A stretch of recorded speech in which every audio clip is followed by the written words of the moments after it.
Hello traders, welcome back to my YouTube channel. Traders, कल के session यानी Monday के लिए मैंने आपके लिए कुछ स्टॉक पिक कर करी, जिसमें पहला जो स्टॉक है वो है रिलायंस। रिलायंस को एक बार डेली टाइम फ्रेम पे मैं देख लेता हूँ। तो देखिए, रिलायंस को मैंने टेलीग्राम चैनल पे बोला था कि ये जो रेंज का इसने ब्रेकआउट दिया है और आने वाले कुछ सेशन में हम लोग को 2800 तक का लेवल देखने को मिला है, और इसने आज फाइनली जो है गैप अप खुल के उसको हिट कर दिया है। तो अब हम लोग इसको क्या करेंगे, क्योंकि यहाँ पे ये एक रेजिस्टेंस का लेवल है और ये 2800 का एक राउंड नंबर भी है, और ये एक अप मूव कर चुका है, तो इसका ये 50% का रिट्रेसमेंट कर सकता है। तो अब हम लोग इसमें क्या है, थोड़ा शॉर्टिंग अपॉर्चुनिटी ढूंढेंगे। तो शॉर्टिंग अपॉर्चुनिटी ढूंढने के लिए इंटरडे टाइम फ्रेम पे चलते हैं। इंटरडे टाइम फ्रेम अपना 15 मिनट का लगा लेते हैं। तो अभी यहाँ पे क्या दिख रहा है, तो यहाँ पे हम सपोर्ट और रेजिस्टेंस दोनों ड्रॉ कर लेते हैं। तो ये रहा इसका सपोर्ट जो है, ये खुलने आज जो है अच्छा एक अप मूव देने के बाद इसने थोड़ा साइडवेज मोमेंटम किया, फिर प्राइस जो थोड़ा बेंड होके लोअर लो लोअर हाई बनाता हुआ डाउन साइड जो है मोमेंटम किया है। अब हम क्या एक्सपेक्ट करते हैं कि अगर मंडे के सेशन में ये जो रेंज है 2800, मैं चाहता हूँ कि ये थोड़ा गैप अप खुले 2800 के लेवल के आसपास, और गैप अप खुल के यहाँ पे कोई भी डबल टॉप पैटर्न बनाता है तो हम लोग यहाँ पे शॉर्ट करेंगे। और यहाँ के ऊपर के लेवल पे 2800 के लेवल के पास ऊपर के लेवल पे कोई भी अगर शॉर्टिंग अपॉर्चुनिटी दिखी है तो हम लोग वहाँ पे शॉर्ट करेंगे। जो पहला हमारा टारगेट होगा ये सपोर्ट का एरिया होगा।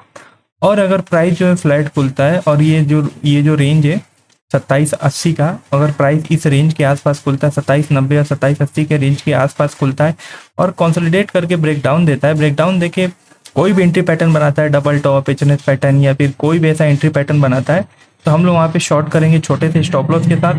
और पहला जो हमारा टारगेट होगा वो हमारा होगा 2750 का। क्यों इतना बड़ा टारगेट होगा, क्योंकि ये जो है एक इम्बैलेंस कैंडल है और ये जो है डायरेक्ट हम लोग को एक बहुत ही फास्ट मोमेंटम देखने को मिलेगा। और जब ये अगर ये टारगेट हिट हो जाता है तो हम लोग कुछ क्वांटिटी बुक करके फिर 2740 के लेवल के लिए भी वेट कर सकते हैं। और अगर बाइंग की बात करें तो बाइंग का तो ऐसा कुछ अच्छा ऐसा दिख नहीं रहा है। अपसाइड अगर कुछ ऐसा दिखेगा तो हम लोग इस लेवल के ऊपर 2820 के ऊपर ही हम लोग कोई बाइंग का ट्रेड प्लान करेंगे। तो ये हो गया कि रिलायंस।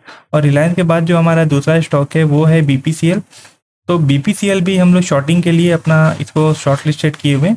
तो सबसे पहले पुराने डॉइंग को रिमूव कर लेते हैं, एक बार रिसेट कर लेते हैं।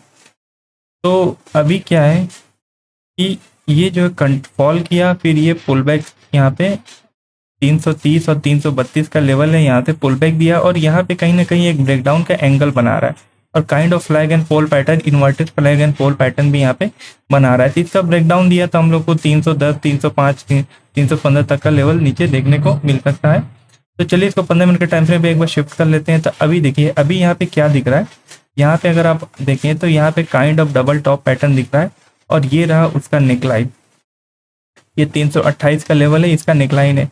तो प्राइस जो है हम एक्सपेक्ट करते हैं 330 और 328 के रेंज के बीच खुल के कंसोलिडेट करके ब्रेकडाउन देगा। तो हम लोग का पहला जो टारगेट होगा 325 का होगा, दूसरा टारगेट हमारा 323 का लेवल हो सकता है। और ये जब अगर ये सारे लेवल भी ब्रेक कर सकते हैं तो फिर इसके बाद हमारा 320 का लेवल सबसे लास्ट टारगेट होगा। बट हम इतना ज़्यादा एक्सपेक्ट नहीं करेंगे। हमारा जो सेकंड टारगेट होगा ये हमारे लिए ज़्यादा बेहतर है।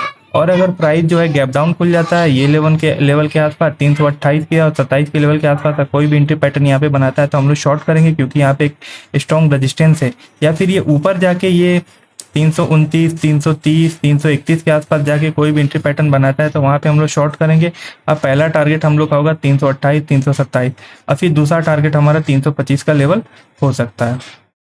और गैप डाउन खुल गया तो फिर हम लोग यहाँ पे कोई भी सबसे अच्छा आइडिया है कि गैप डाउन खुल के ये सपोर्ट है, मल्टीपल टाइम हैमर हो चुका है 1, 2, 3 और मल्टीपल टाइम हैमर होने के बाद मोस्ट प्रोबेबिलिटी ये होती है कि ये गैप डाउन खुलता है। तो गैप डाउन खुल के कोई भी एंट्री पैटर्न बनाएगा तो हम लोग शॉर्ट करेंगे और हम लोग का पहला टारगेट 325 का लेवल हो सकता है।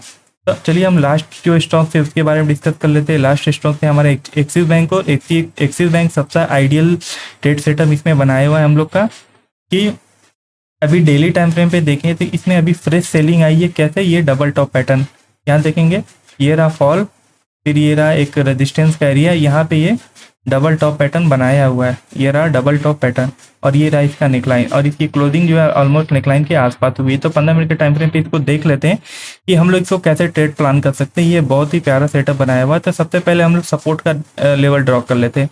ये सपोर्ट के लेवल को कई सेशन से ये 1 2 3 4 5 6 आज छठे सेशन में इसने मल्टीपल टाइम हिट करने के बाद फाइनली ब्रेकडाउन दे दिया।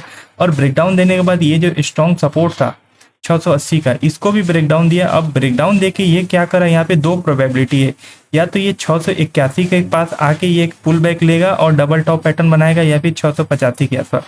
मैं एक्सपेक्ट कर रहा हूँ कि ये 685 के पास फ्लैट या गैप अप खुल के 685 के पास कोई भी एंट्री पैटर्न बनाता है तो हम लोग वहाँ शॉर्ट करेंगे। और पहला जो हम लोग का टारगेट होगा, बड़ा टारगेट होगा 675 के लेवल के आसपास का होगा। और ये लेवल भी ब्रेक करता है तो हम लोग का लास्ट जो टारगेट होगा 670 672 के लेवल का आसपास का हो सकता है। और अगर प्राइस जो है इसमें फ्लैट खुल जाता है, फ्लैट खुल के अप साइड मोमेंटम करता है थोड़ा और ऊपर के लेवल पे हम लोग को शॉर्ट करने को दिखता है तो हम लोग शॉर्ट करेंगे। और हम लोग का पहला टारगेट हमारा 672, दूसरा 670 और तीसरा 666 का लेवल हो सकता है। और प्राइस जो है गैप डाउन खुल जाता है तो गैप डाउन खुलने के केस में हम लोग इतना इंटरेस्टेड नहीं है, क्योंकि फिर यहाँ पे हम लोग के पास स्पेसेस नहीं है कि नीचे के टारगेट हम लोग देख सके। तो इस केस में क्या है कि ये 681 82 और 85 के जोन में खुलता है और कोई भी एंट्री पैटर्न बनाता है तो हम लोग यहाँ पे शॉर्ट करेंगे और बाइंग अपॉर्चुनिटी इसमें अभी कुछ प्लान नहीं करेंगे। तो ट्रेडर्स आज के लिए इतना ही, मिलते हैं कल के एनालिसिस सेशन में, तब तक के लिए गुड बाय।